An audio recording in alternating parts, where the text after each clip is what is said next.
வாக்யஜ்ஞேன கல்பதாம்.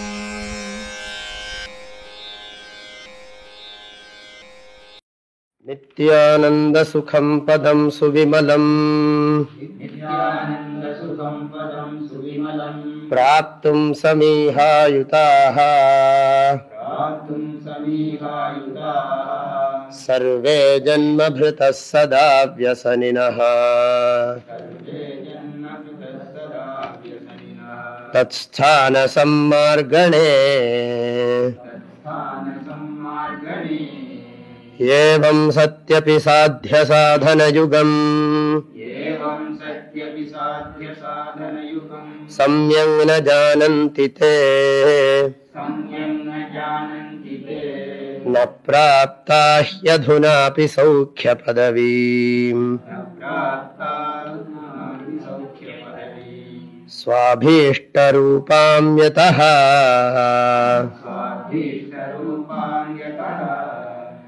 தத்ப்ராப்த்யை பிரபு சம்மிதாபி கிருபயா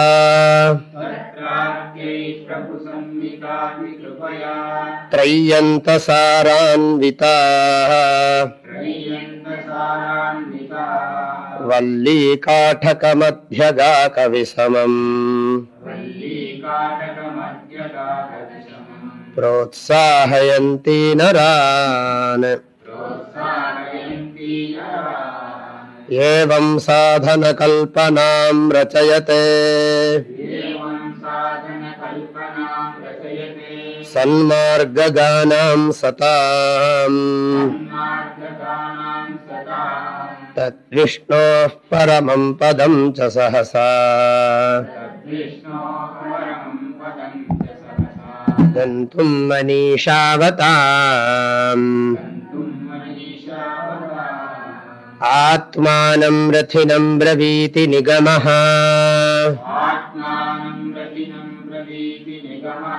புத்திம் ச தத்சாரதிம் தேஹம் ஸ்யந்தனமிந்திரியாணி துரகான் சப்தாதி தத்கோச்சரம்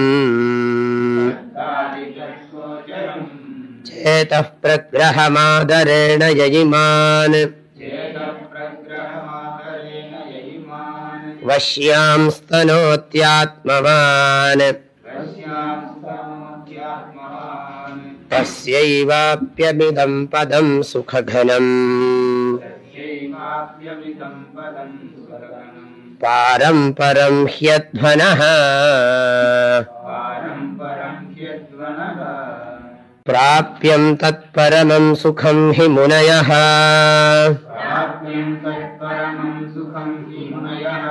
மோக்ஷம் சமாசக்ஷதே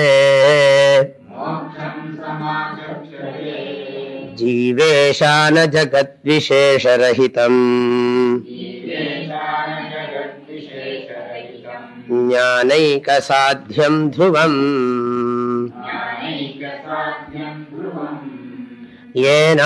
ஏனாத்மன்யதிரோஹிதः ஸ்வமஹிமா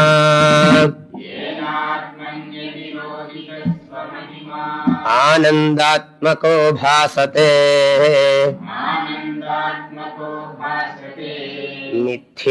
மித்யாத்யாசமதிஷ்ச யேன கலதி ஞானம் ததேவாமலம்.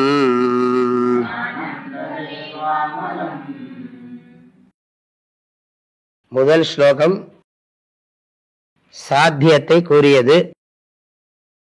இரண்டாவது ஸ்லோகம் சாத்தியத்திற்குரிய சாதனத்தை வேதங்களின் மூலமாக நாம் அறிந்து கொள்ளலாம் என்று கூறியது.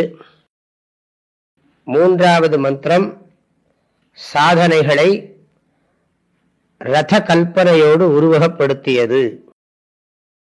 ஒரு ரதமானது எப்படி செல்லுகிறதோ, ரதசுவாமி, ரதசாரதி, குதிரைகள், பாதைகள், லட்சியம், கடிவாள கயிறு இதெல்லாம் சொல்லி அதோட நிறைய அம்சங்களை எல்லாம் சொல்லி அதெல்லாம் நம்ம நன்றாக வசப்படுத்தினாத்தான் நாம லட்சியத்தை அடைய முடியும்னு சொல்லியது.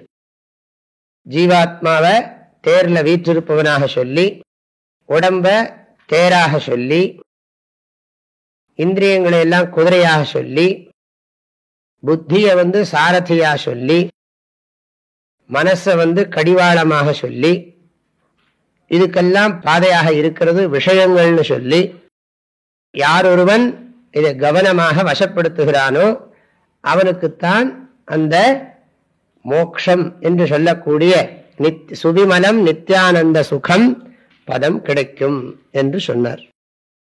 இப்ப அடுத்த ஸ்லோகம் என்ன சொல்லுகிறது? இந்த 4வது ஸ்லோகம் சொன்ன முனையஹ தது சுகம் ஹி மோக்ஷம் சமாசக்ஷதே.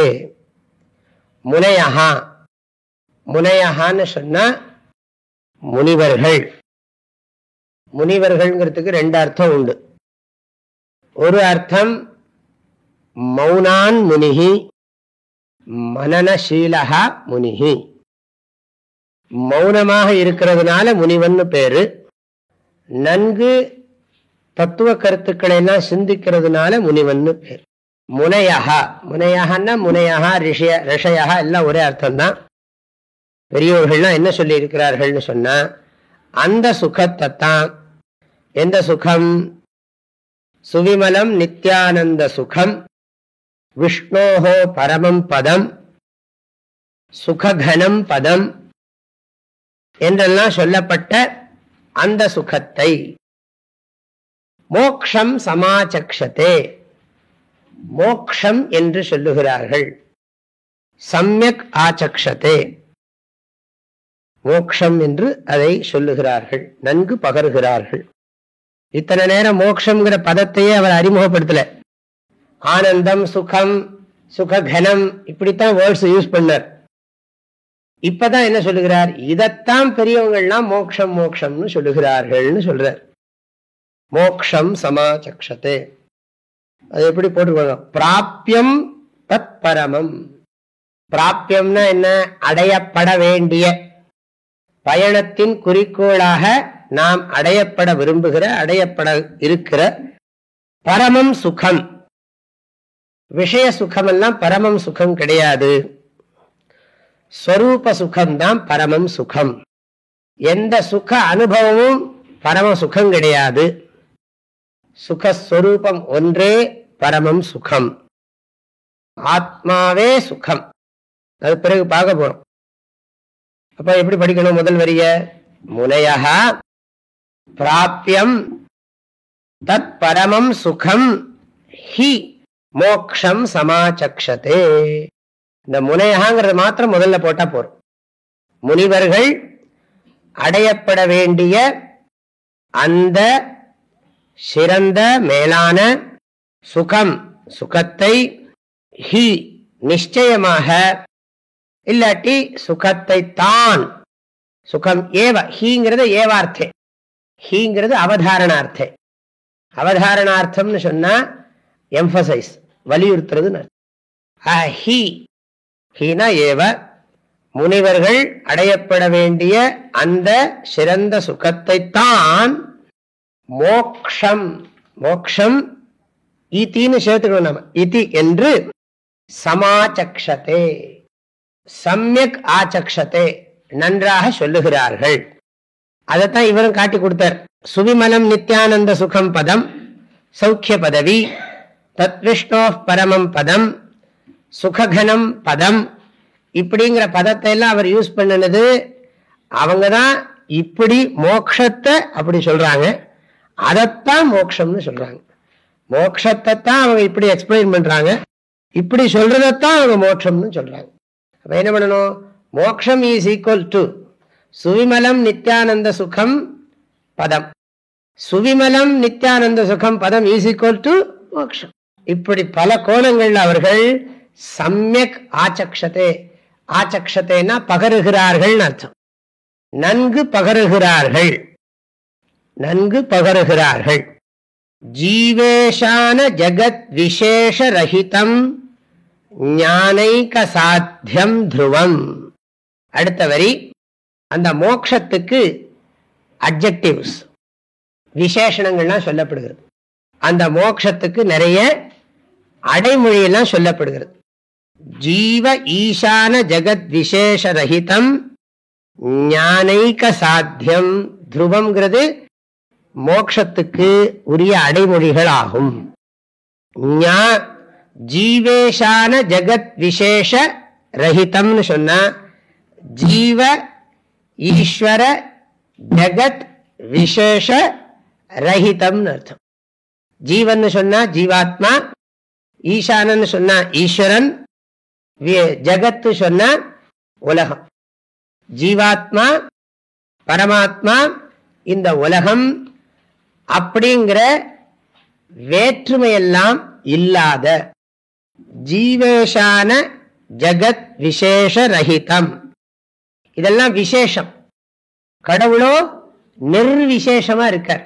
சுத்த பிரம்மன், சுத்த பிரம்மமானது நிர்விசேஷமாக இருக்கிறது. சுவிமலம் நித்யானந்த சுகம் பதம், சௌக்கிய பதவி, விஷ்ணோஹோ பரமம் பதம், இதெல்லாம் சொன்னோம் இல்லையா, அது நிர்விசேஷமானதுன்னு குறிக்கிறார். ஜீவன்கிறது ஒரு அட்ஜெக்டிவ், விசேஷம், விசேஷணம். ஈசானுங்கிறது ஒரு விசேஷணம் ஆயிடும், ஜகத்துங்கிறது இன்னொரு விசேஷணம் ஆயிடும். அதெல்லாம் இல்லாமல் இருக்கிறது, அதெல்லாம் இல்லாம இருக்கிறது. சாதாரணமா ஜனங்கள் கடவுளை அடைஞ்சு இன்பம்னு நினைப்பாங்க. ஆன்மீகத்துல அதெல்லாம் கிடையாதுன்னு சொல்றது. இங்க கடவுளை அடைஞ்ச இன்பம் அப்படின்லாம் சொல்றோமே, அப்படிலாம் கிடையாது. ஜீவ ஈசான ஜகத்து, ஜீவேஷான ஜெகத் விசேஷ ரஹிதம்னா அத்வைத்தம்னு அர்த்தம். அத்வைத்தம். 3 விதமான பேதம் நாம இருக்குன்னு நினைக்கிறோம். நாம இருக்கோம், உலகம் இருக்குங்கிறது. நாம் இருக்கிறோம், உலகம் இருக்கு, கடவுள்னு ஒருத்தர் இருக்கார் அப்படின்னு நம்மளை வேறா நினைக்கிறோம், உலகத்தை வேறா நினைக்கிறோம், கடவுளை வேறா நினைக்கிறோம். இந்த 3ம் வேறு வேறா நினைச்சு இந்த உலகத்திலிருந்து வர்ற சுகம், கடவுளிடத்திலிருந்து வர்ற சுகம் அப்படின்னெல்லாம் நாம சுகத்தை வேறுபடுத்துறோம். சுகத்தையே வேறுபடுத்தி சொல்றோம். உலக விஷயங்கள்ல இருந்து வர்ற சுகம், கடவுளை நினைக்கிறதுனால தியானம் பண்றதுனால வர்ற சுகம் அப்படின்னு சுகத்தை நாம வேறுபடுத்துறோம். போகத்தினால, விஷய போகங்களால் வர்ற சுகம், பக்தியினால வர்ற சுகம் அப்படின்னு சுகத்தை நாம வேறுபடுத்துறோம். ஆனா இங்க என்ன சொல்லுகிறது, நான் மோட்சம்ங்கிறது விஷயங்களை அனுபவிக்கிறனால வர்ற சுகமோ இல்லை, பக்தியினால வர்ற சுகமோ கிடையாது. பக்தியினால வர்ற சுகமும் மோட்சம் கிடையாது. பக்தி பண்றதுனால ஒரு ஆனந்தம் இருக்கே, பாராயணம் பண்றோம், ஜபம் பண்றோம், தியானம் பண்றோம், அதெல்லாம் இந்த இஷ்ட தேவதையை மனசுக்குள்ள நினைக்கிறோம், அது ரொம்ப சந்தோஷமா இருக்கு. ஆனா சாஸ்திரம் சொல்லுகிறது அதுவும் ஒரு விதமான மனசுல ஒரு புறப்பொருள் இருந்து நினைக்கிறதுனால தானே வர்றது. ஆகையினால விஷய சுகமாக இருந்தாலும் சரி, அது ஈஸ்வர தியானத்தினால வர்ற சுகமா இருந்தாலும் சரி, எல்லா சுகமுமே அனித்தியம்தான். பக்தியினால உண்டாகிற சுகம் எத்தனை நேரம் நிற்கும்? பக்தியே எத்தனை நேரம் நிற்கும்? அனித்தியம்தானே. ஆகையினால அந்த சுகம் இல்லை. இது ஸ்வரூப சுகம். ஜீவாத்மா பரமாத்மா உலகம்ங்கிற அந்த வேற்றுமைகள் எதுவும் இல்லாத அந்த சுகம், இது ரொம்ப முக்கியம். ஏன்னு கேட்டா எல்லாம் கண்ணை மூடின்னு சுகம்னு சொல்லுவோம். சுகம்னா அது அப்படியே அந்த அந்த முக்தி இன்பம் இருக்கிறதே அப்படின்னு சொல்லி கண்ணை மூடின்னு வர்ணிக்க ஆரம்பிச்சிடுவோம். கண்ணை மூடின்னு வர்ணிக்கிற விஷயமே இல்லை இந்த ஆனந்தம். இது சொரூபமாக இருக்கிறதுனால அதை கண்ணை மூடி வர்ணிக்க முடியாது. அதெல்லாம் ஜீவ ஈசான ஜெகத் விசேஷ ரஹிதம், இதெல்லாம் சவிசேஷம். அதாவது விஷய சுகமும் சவிசேஷ சுகம், ஈஸ்வர பக்தியினால உண்டாகிற சுகமும் சவிசேஷ சுகம்.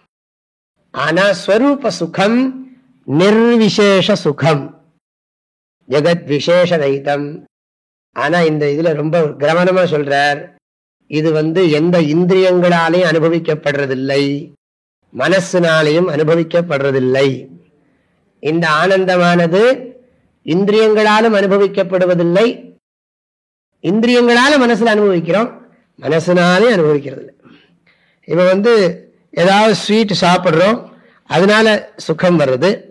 அப்புறம் மனசுக்குள்ளேயே கடவுளை எல்லாம் நினைச்சு தியானம் பண்றோம், அதனால மனசுக்குள்ள ஒரு சுகம் வருது. அதெல்லாம் இல்லைங்கிறது, அதெல்லாம் கிடையாது. இது விஷய சுகமும் இல்லை, தியான சுகமும் இல்லை. இது ஞான சுகம். இந்த சுகம் ஞான சுகம். அதாவது சுகம் நித்தியமானது என்கின்ற ஞானம். சுகம் நித்தியமானது. சுகத்தை, இதுவரையிலும் இல்லாத சுகத்தை நான் அடைவேனே ஆனால் அந்த சுகம் நித்தியமாக இருக்க முடியாது. ஏனென்றால் இதுவரையிலும் அந்த சுகம் இல்லாத காரணத்தினாலேயே அது நித்தியமான சுகமாக இருக்க முடியாது. சுகம் வருவதால் அது இதுவரையிலும் இல்லை என்று தெரிகிறது. எனவே வருகின்ற சுகம் நிலைத்திருக்கும் என்பதற்கு உறுதி இல்லை. ஆனால் சாஸ்திரம் என்ன சொல்கிறதுனா, சுகம் ஒரு நாளும் அடையப்படுவதே கிடையாது. மோக்ஷம் என்பது அடையக்கூடிய ஒன்று அல்ல. மோக்ஷம் என்பது அடையக்கூடிய ஒன்று அல்ல, அடையக்கூடியது அல்லது. அது என்னன்னா அறிந்து கொள்ளக்கூடியது. அத கரெக்டா சொல்றாரு. ஞானைக சாத்தியம். ஞானைக சாத்தியம்ங்கிறது மோட்சத்துக்கு அட்ஜெக்டிவ். ஞானம் ஒன்றினால் மட்டுமே அடையப்படுவது. அது எப்பொழுதும் இருக்கின்ற காரணத்தால் இருப்பதை தெரிந்து கொள்ள வேண்டியதை தவிர வேறு வழி இல்லை. சுகம் எப்போ இருக்கு, அதுக்குத்தான் என்ன சொல்றோம் நாம, அடையப்படுமானால் அது அழிந்து போயிடும். ஆனா நமக்கோ நித்திய சுகத்தை அடையணும்னு ஆசை இருக்கு. சாஸ்திரம் என்ன சொல்லுகிறது, உன்னுடைய இயல்பாகவே அது இருந்தால்தான் அது நித்தியமா இருக்க முடியுமே தவிர உன்னுடைய இயல்பாக இல்லைன்னு சொன்னா அது நித்தியமாக இருக்க முடியாது. அப்போ ஒருத்தன் கேட்கலாம், என்னுடைய இயல்பே ஆனந்தம்னு சொன்னா அது ஏன் எனக்கு தெரியலேன்னு கேட்பாங்க. நீயே ஆனந்தம், ஆனந்தத்தை நீ அடைய முடியாது அப்படின்னு சொல்றோம். நீயே ஆனந்த ஸ்வரூபம், ஆனந்தத்தை நீ அடைய முடியாது அப்படின்னு சொன்ன உடனே கேள்வி என்ன வரும், நானே ஆனந்தம் என்றால் எனக்கு ஏன் ஆனந்தம் விளங்கவில்லைன்னு கேள்வி வரும். அப்ப உடனே என்ன சொல்லுவோம், விளங்க வைக்கிறோம்னு சொல்லுவோம். அடைய வைக்கிறோம் சொல்ல மாட்டோம், விளங்க வைக்கிறோம். அதுதான் ஞானத்தின. நான் ஆனந்தமா இருக்கேன்னு தெரிஞ்சுக்கத்தான் முடியுமே தவிர ஆனந்தத்தை நான் என்னவாவது பண்ணி அடைய முடியாது.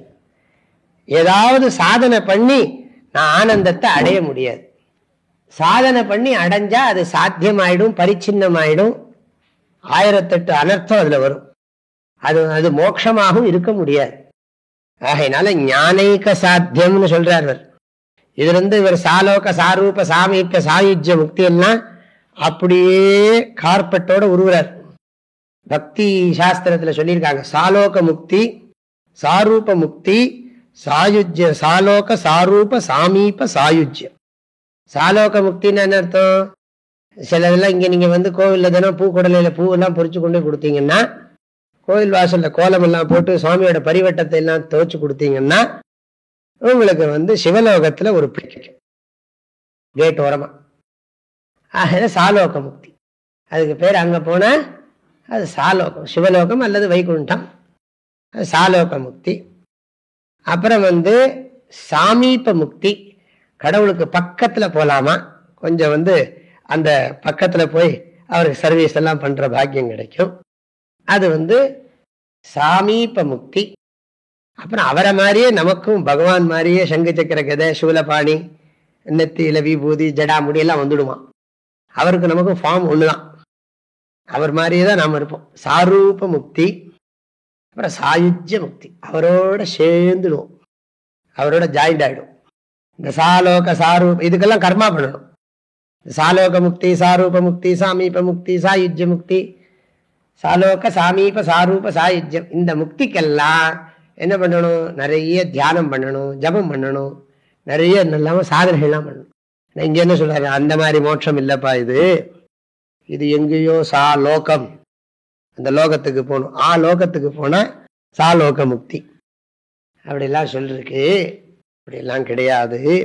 அது இங்கேயே இருக்கு, சர்வ வியாபகமாக இருக்கு. அந்த மோட்சம்ங்கிறது நீ புரிஞ்சுக்கத்தான் வேணும். மோக்ஷம் என்பது கர்மணா ந பவதி, தியானேன ந பவதி. காயிக கர்மத்தினாலோ வாச்சிக கர்மத்தினாலோ மானச கர்மத்தினாலோ அடையப்படுவது அன்று மோட்சம். என்னத்தினால அடைய முடியும்னா அது இருக்குன்னு புரிஞ்சுக்கணும். ஸ்ருதி யுக்தி அனுபவத்தை எல்லாம் விசாரம் பண்ணி அது இப்பவே நம்ம ஸ்வரூபமா தான் இருக்குன்னு புரிஞ்சுக்கணும். ஸ்ருதியை நல்லா விசாரம் பண்ணி யுக்தி பூர்வமா புரிஞ்சுக்கிட்டு அனுபவ பிரமாணத்தினாலே அதை நல்லா தெரிஞ்சு அது இங்கேயே இப்பொழுதே அதுவாகத்தான் நான் இருக்கேன். நான் ஆனந்தத்தை மோட்சத்தை தேட வேண்டியதில்லை. மோட்சத்தை அடையணும்னு நான் நினைக்கிறதே தப்புன்னு இப்பதான் புரிகிறது.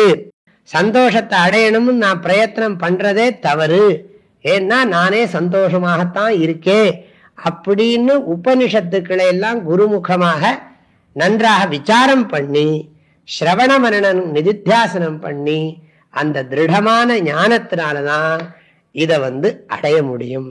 அடைய முடியுங்கிறது உண்மையிலே அடையிறது இல்லை, அறிந்து கொள்ள முடியும். ஞானைக சாத்தியம், ஞானம் ஒன்றினால்தான் அது சாத்தியம்.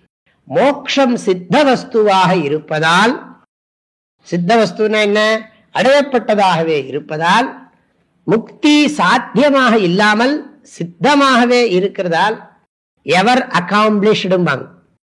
எவர் அகாம்ப்ளிஷ்டு அப்படின்னா எப்பவுமே அது அடையப்பட்டதாகவே இருக்கு. அது மாத்திரம் இல்லை, அடைஞ்சா அப்புறம் கொஞ்சம் போயிட்டா என்ன பண்றது, அறிந்து கொண்டுட்டேன், நானே ஆனந்தம்ங்கிறத அறிஞ்சுக்கிட்டேன், அப்புறம் அது போயிடுமான்னு. அது எப்படி போகும்? அது இருக்கிறது தான் அறிஞ்சுக்கிட்டே. நீ அறிஞ்சாலும் சரி அறியலைன்னாலும் சரி நீ ஆனந்தம் தான். நீ உன்னை அறிந்து கொண்டாலும் சரி, ஆனந்தம் நான் ஆனந்த ஸ்வரூபம்னு அறிஞ்சுக்கிட்டாலும் சரி, நீ ஆனந்த ஸ்வரூபம்னு உன்னை அறிஞ்சுக்கலனாலும் சரி நீ ஆனந்தம் தான். ஆகையினால் இதுல இருந்து என்ன தெரியுது, அறிந்தாலும் அறியாவிட்டாலும் நான் ஆனந்தமாக இருக்கிறேன் என்பது உண்மை. ஆகவே அது துருவம். துருவம்னு சொன்னா நிலைத்திருப்பது, சாஸ்வதம், ஒரு நாள் அது அழியாது. நான் இதை அடைஞ்சதுக்கு பிறகு பழையபடி எனக்கு ப்ராப்ளம் எல்லாம் வருமானா, சரியா புரிஞ்சியானா உனக்கு எப்படி ப்ராப்ளம் வரப்போறது? இதெல்லாம் நன்றாக புரிந்து கொண்ட பிறகு எனக்கு பிரச்சனை வருகிறதுன்னு சொல்ல முடியாது. சொன்னா சரியா புரியலன்னு தான் அர்த்தம். அல்ல துருவம் மோக்ஷம். எப்படி படிக்கணும்? ஜீவேஷான ஜெகத் விசேஷ ரஹிதம் மோக்ஷம், ஞானைக சாத்தியம் மோக்ஷம், துருவம் மோக்ஷம். துருவம் மோக்ஷம் சமாச்சக்ஷதே. இதிலிருந்து அவர் சொல்ல விரும்புறது என்னன்னா, முக்தி என்பது செயலால் அடையப்படுவதன்று, ஞானத்தால் அடையப்படுவது. இதை சொல்ல வேண்டிய அவசியம் ஏன் இவருக்கு வந்ததுன்னு கேட்டா, இதுக்கு முதல் ஸ்லோகத்துல தேர் இருக்கு, அந்த தேருக்கு பாதை இருக்கு, அந்த பாதைக்கு ஒரு குறிக்கோள் இருக்கு அப்படின்னு சொல்லிட்டார். உடம்பு தான் தேரு, இந்த உடம்புக்குள்ள இருக்கிற ஜீவாத்மா தான் இதுல தேர்ல இருக்கிற தலைவன். இவன் அந்த பரமாத்மாங்கிற குறிக்கோளை போய் அடையணும் அப்படின்னு சொன்ன உடனேயே நமக்கு என்ன தோணும், என்னவோ பண்ணணும் போல் இருக்கு. அது மாத்திரமில்லை, எவன் ஒருவன் இவைகளை முறையாக வைத்துக் கொள்ளுகிறானோ அவனால் தான் இது அடைய முடியும் எல்லாம் சொல்லியது. அப்படி சொன்ன உடனே என்ன நினைப்பான், ஓஹோ என்னமோ பண்ணணும் போல் இருக்கு அப்படின்னு நினைப்பான். நீ அதெல்லாம் கட்டுப்படுத்திட்டு உள்ளதை தெரிஞ்சுக்கத்தான் முடியுமே தவிர ஒன்னும் அடையிறது கிடையாது. மோக்ஷம் கர்மணா ந ஜாயத்தே, மோக்ஷா கர்மணா ந ஜாயத்தே, மோக்ஷா ஞானேன ஞாயத்தே. மோக்ஷமானது கர்மத்தினால் தோன்றுவதென்று, ஞானத்தினால் அறியப்படுவது, அறிவால் அறிந்து கொள்ளப்படுவது. அதனால இது உண்மையிலேயே பயணம் கிடையாது. அறியாமையிலிருந்து அறிவுக்கு பயணம் செய்வதே தவிர அறியாமையிலிருந்து அறிவுக்கு பயணம் மேற்கொள்ளுகிறோம். அறியாமையிலிருந்து அறிவுக்கு பயணம் மேற்கொள்ளுகிறோம்னா என்ன பண்றது? அவர் அறியாமையிலிருந்து அறிவுக்கு பயணம் மேற்கொள்ளுகிறார் அப்படின்னா என்ன பண்றாருன்னா படிக்கிறார்னு அர்த்தம், வேற ஒண்ணும் இல்லை. அறியாமையிலிருந்து அறிவுக்கு பயணம் பண்ணுகிறார்னா என்ன அர்த்தம்? 2 மணிக்கு தூங்காம கிளாஸ் அட்டன் பண்றாருன்னு அர்த்தம். நல்லா சாப்பிட்டு தூங்குற நேரத்துல, அந்த தூக்கிற மர நேரத்துல அதெல்லாம் வேண்டாம். மாசுப்தா அடைகிறார்னு அர்த்தம். அறியாமையிலிருந்து அறிவுக்கு போறதுன்னா படிக்கிறது தான். படிச்சா தானே அறிவு வரும். படிக்காம எங்கேயாவது அறிவு வருமோ? படிச்சுதான் தெரிஞ்சுக்கிறது. அப்புறம் அந்த ஞானத்தை புகழ்ந்து பேசுறார். அந்த ஞானம் சாதாரண ஞானம் அல்ல, எப்பேற்பட்ட உயர்ந்த ஞானம்ங்கிறத 3வது வரியிலையும் 4வது வரியிலையும் சிறப்பா பேசுறார். ஏன ஆத்மன் அதிரோஹித ஸ்வ மகிமானந்தாத்மகோ பாசத்தே. ஏன ஞானேன, ஏன ஏன எந்த ஞானத்தினால், எந்த ஞானத்தினால் ஆத்மனி ஆத்மனி அதிரோஹிதா, தன்னுடைய மனதிலே அதிரோஹிதா மறைக்கப்படாமல் இருக்கின்ற ஸ்வமஹிம மகிமானந்தாத்மகோ பாசத்தே, தன்னுடைய மகிமையாகிய ஆனந்த ஸ்வரூபமானது விளங்குகின்றதோ. என்ன அர்த்தம் 3வது வரிக்கு? எந்த ஞானத்தினால் தன் உள்ளத்திலே மறைவில்லாமல் தனது சிறப்பான இன்ப வடிவமானது நன்கு விளங்குகின்றதோ. அதிரோஹிதா, அதிரோஹிதா கவர் பண்ணாம இருக்குன்னு அர்த்தம். நல்லா தெரியுது. வேதாந்தம் படிக்க படிக்க என்ன தெரிகிறதுனா, நானே ஆனந்த ஸ்வரூபம்னு மனசுல இந்த வேத விசாரம் பண்றதுனால அது விளங்குகிறது. எது விளங்குகிறது? தன்னுடைய மகிமையே தன்னுடைய மனசுல பிரகாசிக்கிறது. வேதாந்தம் படிக்க படிக்க அந்த மனசுல அந்த ஞானத்தினால தன்னுடைய ஸ்வரூபம் நல்லா விளங்குது. பிம்ப சைதன்யம் தானே பிரதிபிம்ப சைதன்யமா விளங்குகிறது. அதனால அவனுக்கு நல்லா தெரியுது, ஸ்வரூபந்தான் சுகமேவ, அகமேவ சுகம், நான்யத் சுகம், நானே சுகம், வேறு சுகம்ங்கிறது வேறு கிடையாது. ஆனந்த ஸ்வரூபம் விளங்குகிறது. இப்ப ஞானத்தோட பிரயோஜனம் என்னன்னா, நான் ஆனந்த ஸ்வரூபம் என்பது நன்கு விளங்குகிறது. நானே ஆனந்த ஸ்வரூபம் என்பது நன்கு விளங்குகிறது, ஞானத்தினுடைய பிரயோஜனம். அது மாத்திரம் இல்லை, நானே ஆனந்த ஸ்வரூபம் விளங்குறது மாத்திரமல்ல, இந்த தப்பான கற்பனை புத்தியும் போகிறது. மித்யா அத்தியாச மதிஷ்ச கலதி. நான் ஆனந்தம்னு புரியுறது மாத்திரம் இல்ல, இந்த உடம்பும் உலகமும் எல்லாமே நான் உண்மைன்னு தப்பா புரிஞ்சுக்கிட்டு இருக்கேங்கிறதும் விளங்குது. மித்யா, மித்யான்னா போலியான, மேலெழுந்த வாரியான உண்மை, ஆழ்ந்து பார்த்தால் பொய். அத்தியாச மதிஷ்ச, மித்யா அத்தியாச மதிஷ்ச. அத்தியாசம்னா கல்பனை, அத்தியாசம்னா கல்பனை, மதிஹினா எண்ணம். பொய்யா கற்பித்திருக்கிற எண்ணமும் ஏன கலதி, எதனால் விழுங்கப்படுகிறதோ. இந்த ஞானம் 2 வேலை பண்றது.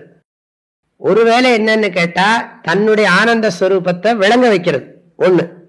இன்னொன்னு என்ன பண்றதுன்னா, இந்த தப்பான அபிப்பிராயத்தையும் முழுங்கிடுறான். கலத்தின்னு சொன்னா அப்படியே நொங்க முழுங்குறோம் பாருங்க, அது மாதிரி முழுங்கிடுறாது. நொங்கு அப்படியே கக்னு போயிடும் உள்ள. கலத்தி, அதுல இருந்து ஒண்ணுதான் கலத்தி. இந்த கலத்தின்னு சொன்னா அப்படியே முழுங்கிடுறோம். நொங்க யாரும் கடிச்சு சாப்பிடுறது தெரியுமோ? நொங்க கடிச்சு கடிச்சா சாப்பிடுறோம், அது கல்லா இருந்தா தான். இந்த இளம் நொங்கு இருக்கே அப்படியே முழுங்கிடும். இந்த ஞானம் என்ன பண்றதான்னா, இந்த உலகமெல்லாம் உண்மை, ஜனங்களெல்லாம் உண்மை, எல்லாம் பரமார்த்த சத்தியம் அப்படின்னு நினைச்சிட்டு இருக்கோமே. இந்த வாழ்க்கை, நமக்கு இருக்கிற சுகம் உண்மை, நமக்கு இருக்கிற துக்கம் உண்மை, எல்லாமே உண்மை அப்படின்னு நினைச்சுட்டு இருக்கோம் இல்லையா? அதெல்லாம் ஒரு இல்யூஷன். சொப்பனத்துல பாக்குற போது சொப்பனம் உண்மையாத்தான் தெரியறது. கனவு பார்க்கிற போது, கனவுல இருக்கிற போது கனவு ரொம்ப ரொம்ப உண்மையாத்தான் இருக்கு, யார் இல்லையே சொன்னா. அதே மாதிரி இப்ப நனவுலையும் பார்க்கிற போது இதெல்லாம் உண்மையாத்தான் தெரியுது. ஆனா ஞானம் என்ன பண்றதுன்னா அப்படியே முழுங்கி விடுறது. சூரியன் உதிக்கிறான் மறைகிறான், சூரியன் உதிக்கிறான் மறைகிறான். இது மித்யாத்தியாசமதி, மித்யாத்தியாசமதி. சூரியன் இருந்த இடத்தில் தான் இருக்கிறான், பூமி சுற்றி கொண்டிருக்கிறது. இது ஞானம். ஆகையினால தப்பான அபிப்பிராயமும் போகிறது, உண்மையான ஆனந்தமும் விளங்குறது. ஞானத்தினுடைய பிரயோஜனம் 2: துக்க நிவர்த்தி, ஆனந்த பிராப்தி. பிராப்திகின்னு ஜாக்கிரதையா புரிஞ்சுக்கணும். ஆனந்தத்தை அடைய முடியாது, நானே ஆனந்தன்னு தெரிஞ்சுக்கிறது ஆனந்தம். ஆனந்தத்தை அடைய முடியாது, நானே ஆனந்த ஸ்வரூபம் அப்படின்னு புரிஞ்சுக்கிறோம் இல்லையா, அதுதான் ஆனந்தம். அது மாத்திரமல்ல, ஆனந்தத்தை தேடுறதை விட முட்டாள்தனம் ஒண்ணும் இல்லை அப்படின்னு தெரிஞ்சுக்கிறது ஆனந்தம் தான். அதுல மித்யா அத்தியாசமதிஷ்ட ஏனன்னா என்ன, எதனால் அர்த்தம். எதனால் கலதி விழுங்கப்படுகிறதோ தத்து அமலம் ஞானம் ஏவ, அது ரொம்ப மிகவும் குற்றமில்லாத ஞானமாகும், குறைவில்லாத ஞானமாகும். ஏன் இதை சொன்னார்னா, அது குறையில்லாத ஞானம். மற்ற ஞானம் எல்லாம் குறைவுள்ள ஞானம். அதாவது உள்ளத எப்பொருள் எத்தன்மை தாயினும் அப்பொருள் மெய்ப்பொருள் காண்பது அறிவு. உள்ளத உள்ளவாறு பார்க்கறது தான் ஞானம், குறைவில்லாத ஞானம். பிசிக்ஸ் நாலெட்ஜு, கெமிஸ்ட்ரி என்னெல்லாமோ இருக்கு உலகத்துல, ஃபீல்டு எத்தனையோ ஃபீல்டு இருக்கு நாலெட்ஜுக்கு. ஆனா அந்த ஞானம் எல்லாம் பொய்ய உண்மைன்னு சொல்லிட்டு இருக்கு. மற்ற எல்லா ஞானமும் கர்மகாண்டம் முதற்கொண்டு வேதத்துல கர்மகாண்டம், உபாசனா காண்டம் எல்லாமே பொய்ய உண்மைன்னு சொல்லிட்டு இருக்கு. கர்மகாண்டத்துல இருக்கிற ஞானம் அமலம் ஞானமா மலம் ஞானமா? தைரியமா சொல்லணும், வேதம்தான் தைரியமா சொல்லலாம் மலம் ஞானம். உபாசனா காண்டத்துல கடவுள்னு ஒருத்தர் இருக்கிறார், அப்படி பண்றார் இப்படி பண்றார் எல்லாம் சொல்லியிருக்கு. அது மலம் ஞானமா அமலம் ஞானமா? தைரியமா சொல்லணும் கடவுளே அது மலம் ஞானம். கடவுள் வேறு நான் வேறு கிடையாது. இந்த உலகமும் கடவுள் என்கின்ற எண்ணத்தையும் நான்கிறதையும் வேறா பிரிச்சு வச்சது இந்த மாயா ஜாலம். ஆகையினால அகம் பிரம்மாஸ்மிங்கிற ஞானம்தான் அகம் ஆனந்தஹா அஸ்மி அகம் பிரம்மாஸ்மி என்கின்ற ஞானமே அமலம் ஞானம். ஆகையினால உலகத்துல இருக்கிற அறிவியல், புவியியல், அவியியல் என்ன சொன்னாலும் சரி, சும்மா அவியலை பற்றிய ஞானம் மலம் ஞானம். அது என்ன இயலா இருந்தாலும் சரி, எல்லா இயலை பற்றின ஞானமும் மலம் ஞானம்தான். அப்புறம் ரொம்ப நல்லா புரிஞ்சுக்க, எதுக்கு இவ்வளவெல்லாம் அதெல்லாம் சொல்றீங்க, உங்க வேதம் மாத்திரம் என்னவான்னா, எங்க வேதத்திலையும் கர்ம காண்ட பாகமும் உபாசனா காண்ட பாகமும் மலம் ஞானம்தான். என்ன பண்றது, சூச்சுன்னு சொல்ல வேண்டியிருக்கு. உள்ளதை சொல்ல வேண்டியதானே, என்னத்துக்கு கஷ்டப்படும். ஆனா அது மலம் ஞானமா இருந்தாலும் அமல ஞானத்துக்கு ஹெல்ப் பண்றது, அதான் அதனுடைய விசேஷம். அமலமான ஞானத்தை அடையறதுக்கு அது உபகாரமாக இருக்கு. ஆனா அதனால உலக விஷயத்துல இருக்கிற ஞானத்தை இதையும் கம்பேர் பண்றவோ ஓகே, பரவாயில்லை, ஒத்துக்கிறோம். ஆனா வேதாந்தத்துக்கு வந்தாச்சுன்னு சொன்னா கர்மகாண்ட ஞானமும் உபாசனா காண்ட ஞானமும் மலம் ஞானம்ங்கிறது நல்லா புரியும். மலம் ஞானம்ங்கிறது புரியும். மலம் ஞானம்னா தப்பா அர்த்தம் பண்ணிக்க கூடாது. மலம் ஞானம்னா குற்றமான குறைவோடு கூடிய ஞானம், குறைபாட்டோடு கூடிய ஞானம். ஆகையினால இந்த ஸ்லோகம் முடிவு பெறுது. இந்த கருத்தை சொல்லி இந்த ஸ்லோகம் முடியுது. ஸ்லோகத்துல என்ன கருத்து சொல்லி இருக்கு? முனிவர்கள் அடையப்பட வேண்டிய அந்த மேலான சுகத்தை மோக்ஷம் என்று சொல்லுகிறார்கள். அந்த மோக்ஷமானது கடவுள், மனிதன், உலகம் என்கின்ற வேற்றுமைகள் அற்றதாகும். இது அறிவு ஒன்றினாலே அடையப்படுவதாகும். இந்த முக்தி யாண்டும் நிலைத்திருப்பதாகும். எந்த ஞானத்தினால் நம்முடைய உள்ளத்திலே மறைவின்றி நம்முடைய ஆனந்த வடிவமானது விளங்குகிறதோ, எந்த ஞானத்தினால் தவறான கருத்துக்களும் விழுங்கப்படுகிறதோ, அந்த ஞானம் குறைபாடு இல்லாத ஞானமாகும் என்பது கருத்து. சரி, இந்த நாளோட அவர் கருத்தை நிறைவு செய்கிறார். இப்ப முதல் ஸ்லோகத்தில் என்ன சொல்லப்பட்டிருக்கு? சுகம்தான் எல்லாருக்கும் நிலையான சந்தோஷம்தான் லட்சியம். அதுக்கு கட்டோபனிஷத்துல இருக்கிற ஒரு மந்திரம் நமக்கு வழி சொல்லி கொடுக்கிறது. மூணாவது மந்திரம், நாம் எல்லோரும் நம்முடைய உடலையும் மனதையும் புத்தியையும் நன்றாக சாஸ்திர முறைப்படி கட்டுப்பாட்டுக்குள் வைத்துக் கொண்டோமே ஆனால் அந்த சுகத்தை நாம் அடைந்து விடலாம். 4வது ஸ்லோகம், அந்த சுகத்தை அடைவது என்பது அறிந்து கொள்வதே ஆகும் என்று சொல்லி முடித்து விட்டது. அவ்வளவு, அறிந்து கொள்வதுதான். உடம்பெல்லாம் ஒழுங்கா வச்சுக்கோ, புத்திய ஒழுங்கா வச்சுக்கோ, இந்திரியங்களை எல்லாம் நல்லா வச்சுக்கோ, மனசையும் நல்லா வச்சுக்கோ. இதெல்லாம் நல்லா வச்சுட்டு இருந்தியானா அந்த ஆனந்தத்தை அடையலாம். அப்படின்னா இதெல்லாம் நல்லா வச்சுட்டு இருந்தா நான் ஆனந்தத்தை எப்படி அடைவேன்னா, உனக்கு அப்ப மனசுக்கு பக்குவம் வரும், அந்த உண்மையை புரிஞ்சுக்கிற சக்தி உனக்கு இருக்கும்.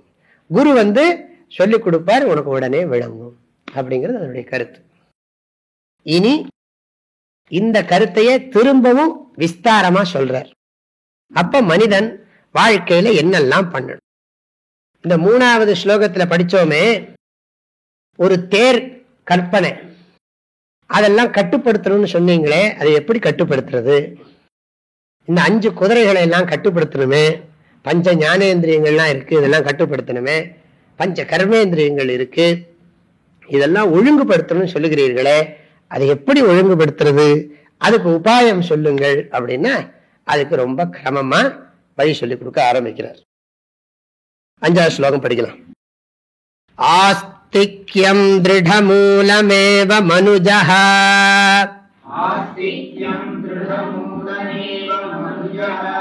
சம்பாதயத்வாதிதஹ கர்மாச்சாரயுதஸ்ததஸ்ச பவது ஸ்வர்காதி போகேச்சயா ஸ்வர்காதாவபி சக்ரமேண கமிதஹ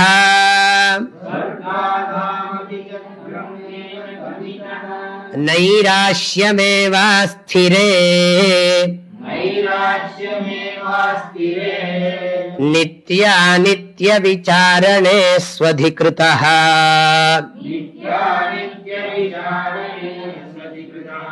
தத்வம் சமன்விச்சது.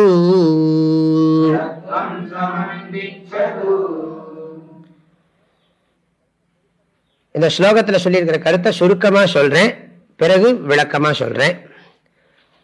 மனிதன் முதலில் வேத சாஸ்திரங்களில் உறுதியான நம்பிக்கையை சம்பாதிக்கட்டும், உருவாக்கி கொள்ளட்டும்.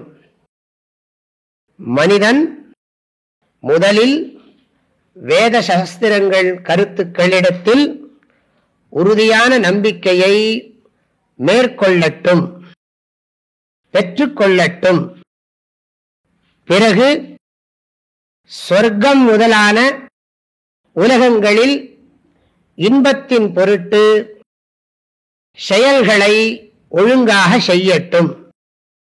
விஷய சுகங்களை, சொர்க்கம் முதலான அனைத்து உலகங்களிலும் விஷய சுகங்களை அனுபவிப்பதற்காக செயல்களை முறையாக செய்யட்டும். காலப்போக்கில் அனைத்து விஷய சுகங்களிலும், நிலையில்லாத அனைத்து விஷய சுகங்களிலும் பற்றற்ற தன்மையை அடையட்டும். பற்றற்ற தன்மையை அடையட்டும். பிறகு எது நித்தியம் எது அனித்தியம் என்கின்ற ஆராய்ச்சியில் நன்கு ஈடுபட்டு மெய்ப்பொருளை நாடட்டும். மெய்ப்பொருளை நாடட்டும். இதுதான் இந்த ஸ்லோகத்தினுடைய கருத்து. விரிவா இப்ப சொல்றேன். மனுஜஹா, மனுஜஹான்னா மனுவினுடைய வம்சத்துல வருகிறவர்கள் அர்த்தம். மனுஜஹா, நம்ம எல்லாருக்கும் மனுஷன்னு பேர். ஏன் மனுஷன்னு பேரு? மனுதே இதி மனுஷ்யாக, திங்க் பண்றதுனாலதான் மனுஷன். யாரெல்லாம் திங்க் பண்ணலையோ அவங்க என்னன்னு நீங்களே புரிஞ்சுங்க. ஆகையினால மனுஜஹா, மனு, மனுன்னா மனு மகரிஷி, அவர் தான் வழி வகுத்து கொடுத்திருக்கார். இப்படி வாழணும், இப்படி வாழக்கூடாதுன்னு வழி வகுத்து கொடுத்திருக்கார். அதுல வந்த மனுவின் தோன்றல்கள், தூய தமிழ்ல சொல்லணும்னா மனுவின் தோன்றல்கள், மனுவின் தோன்றல்களாகிய மனுக்குல தோன்றல் மனுஜஹா என்ன பண்ணணும்? ஆதிதஹா, ஆதிதஹான்னா ஃபர்ஸ்ட், முதல்ல அர்த்தம்.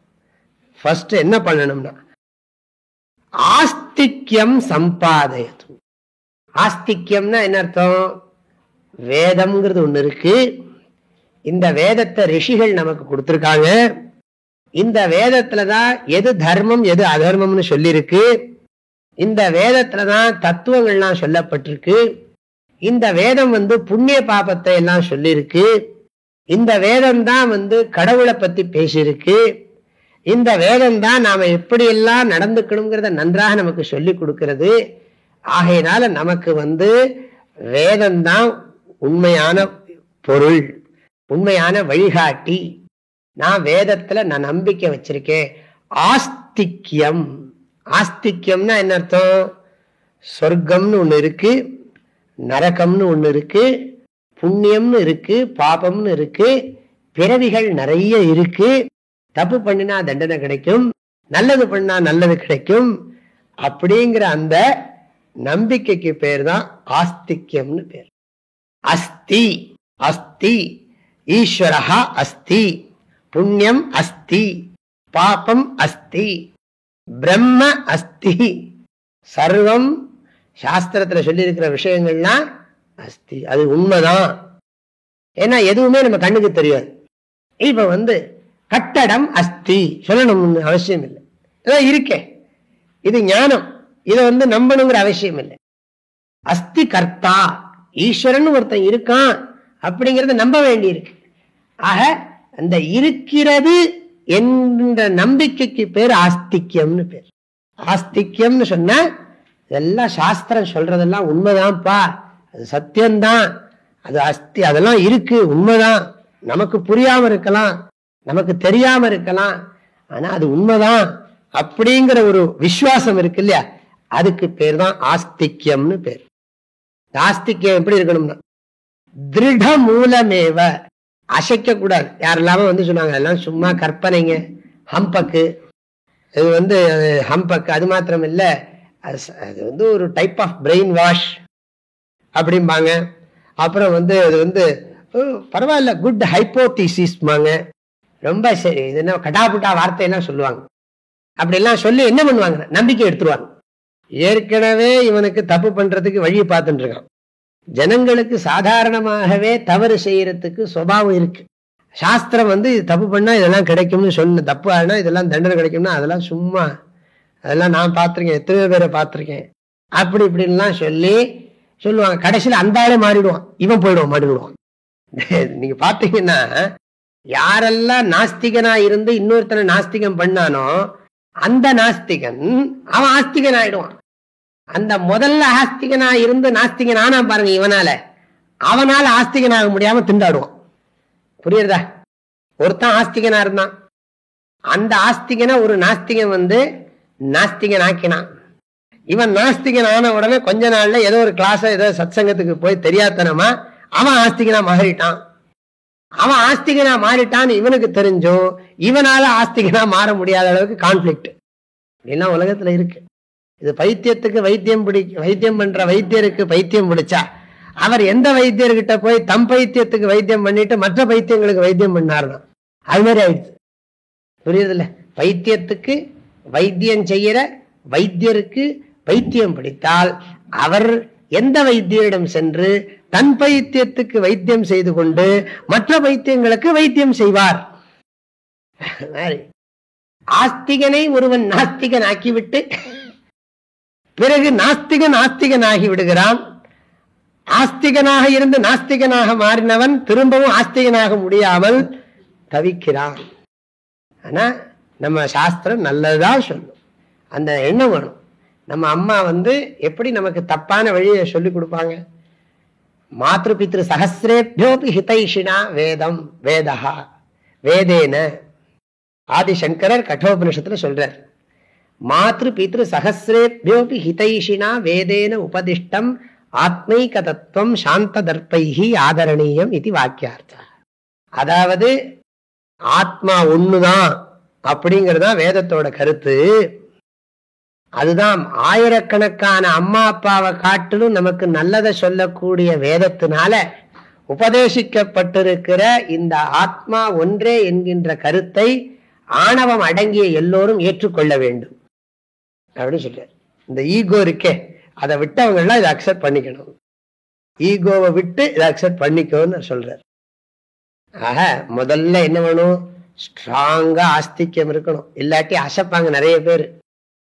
நீங்க எல்லாம் இவ்வளவு கஷ்டப்பட்டு பண்றீங்க, வெளிநாட்டுல எல்லாம் பண்ணவா செய்யணும் அப்படிம்பாங்க. அங்கிருந்து வந்து நீங்க ஒரு சின்ன விஷயத்துக்கு கூட பிள்ளையார் பூஜை எல்லாம் பண்றீங்க, வெளிநாட்டுல இதெல்லாம பண்ணிட்டு இருக்கான், அதனாலதாங்க அவன் டெவலப் ஆயிட்டு இருக்கான், நீங்க இப்படியே இருக்கீங்க அப்படின்னு நம்மளை ஏற்கனவே நமக்கு நம்பிக்கையில கொஞ்சம் வேகா இருக்கோமா, அதை அசைப்பாங்க. அவங்க நிறைய பேர் நம்மள அசைச்சு பார்ப்பாங்க. அதுவும் போராட்டத்துக்கு வேதாந்தத்துக்கு வந்துட்டோம்னு வச்சுக்கோங்க, இன்னும் ப்ராப்ளம் அதிகமாயிடும். எல்லாம் இது இப்படி எல்லாம் போகாதீங்க, இதெல்லாம் சும்மா அவங்க என்னமோ சொல்றாங்க, அவங்களுக்கு குழப்பம் நடக்கணும்னு சொல்லிட்டு இருக்காங்க, நீங்க அதுல போய் மாட்டினுட்டீங்களே அப்படின்லாம் சொல்லி எப்படியாவது நமக்கு இருக்கிற கொஞ்ச நஞ்ச நம்பிக்கையும் அசைக்க பார்ப்பாங்க. அது கூடாதுங்கிறார். திருட மூலமேவ சம்பாதயத்து. எழுதின ஆள் சாதாரண ஆள் இல்லை, இங்கிலீஷ்ல ஸ்காலர், வக்கீல், நல்லா உலகம் தெரிஞ்சவர், சமஸ்த தேசத்தை பத்தியும் தெரிஞ்ச விஷயம் தெரிஞ்ச ஆளு. அவரால் தான் இதனுடைய மகிமை புரிஞ்சுக்க முடியுது. ஆகையினால திருட மூலம் சம்பாதயத்து, ரொம்ப ஸ்ட்ராங்கா இருக்கணுமா. அந்த சாஸ்திரத்துல இருக்கிறதுக்கு ஃபெனாட்டிக்கா இருக்கக்கூடாது, ஆனா அதுல திருடமான விசுவாசம் வரும். எல்லாரும் நாஸ்திகனையும் ஏத்துக்கணும், அதே சமயம் நம்ம ஆஸ்திக புத்தியிலிருந்து விலகிடவே கூடாது, விலகிடவே கூடாது.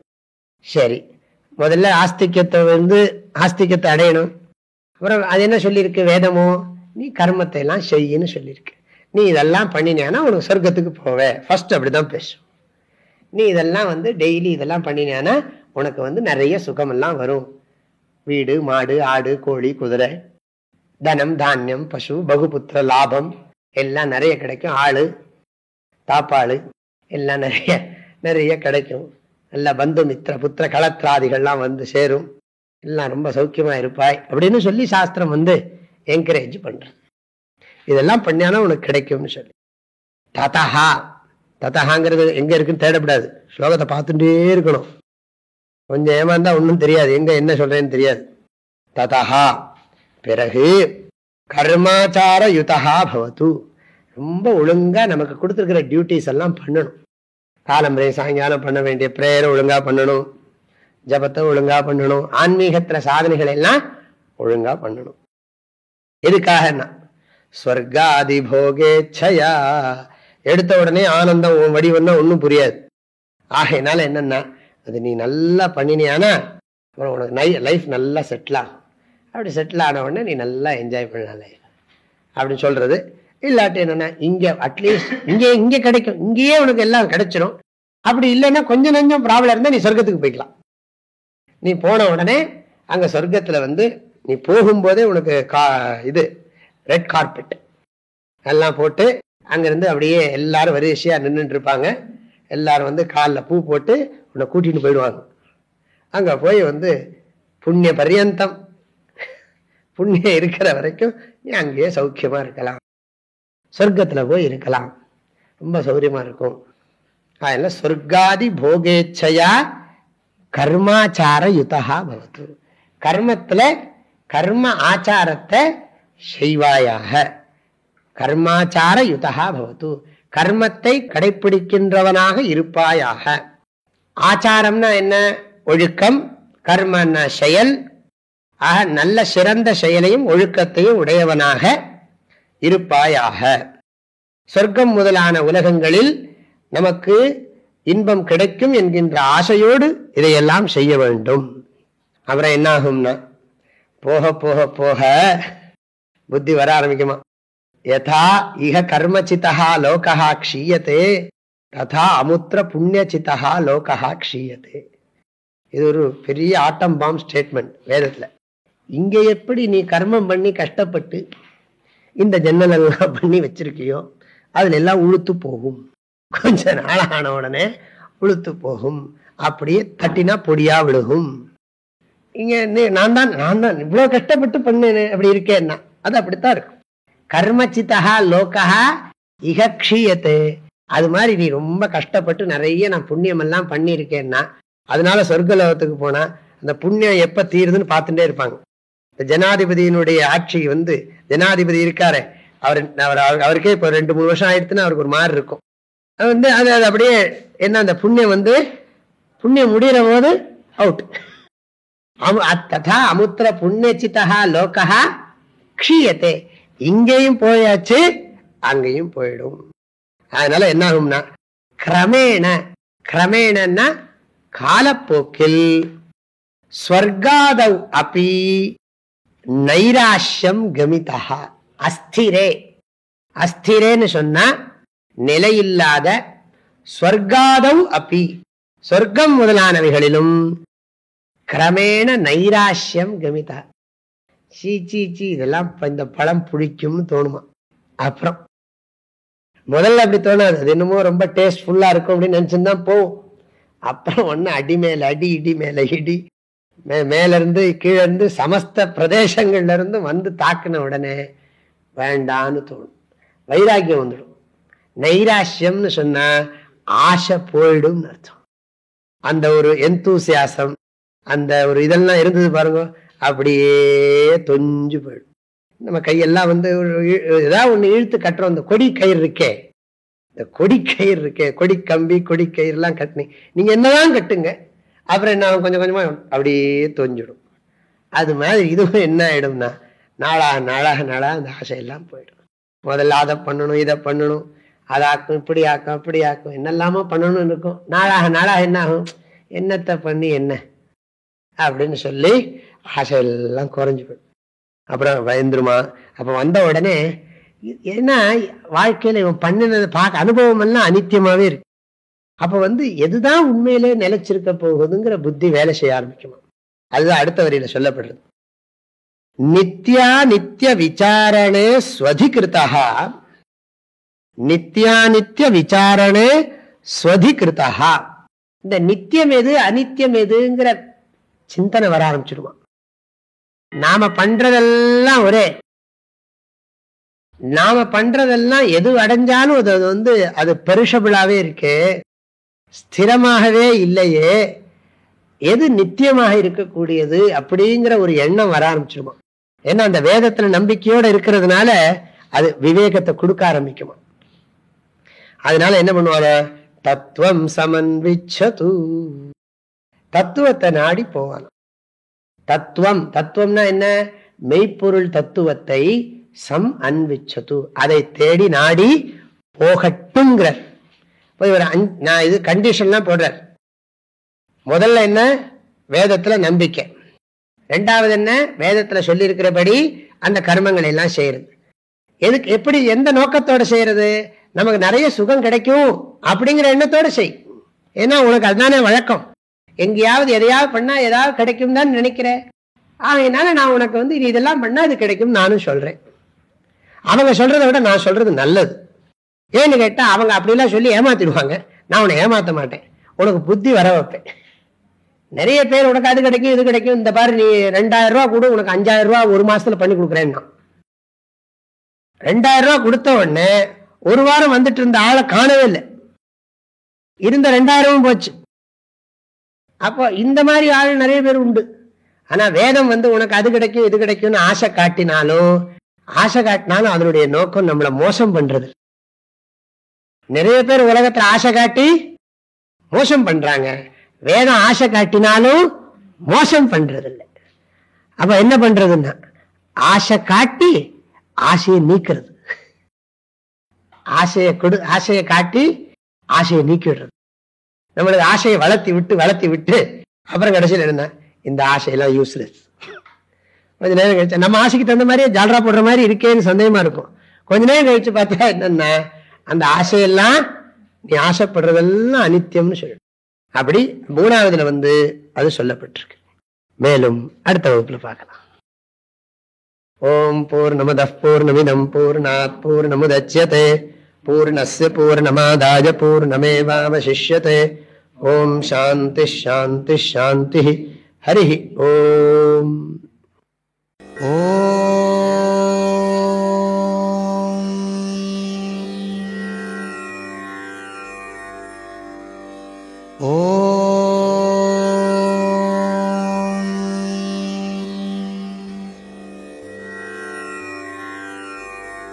ஓம்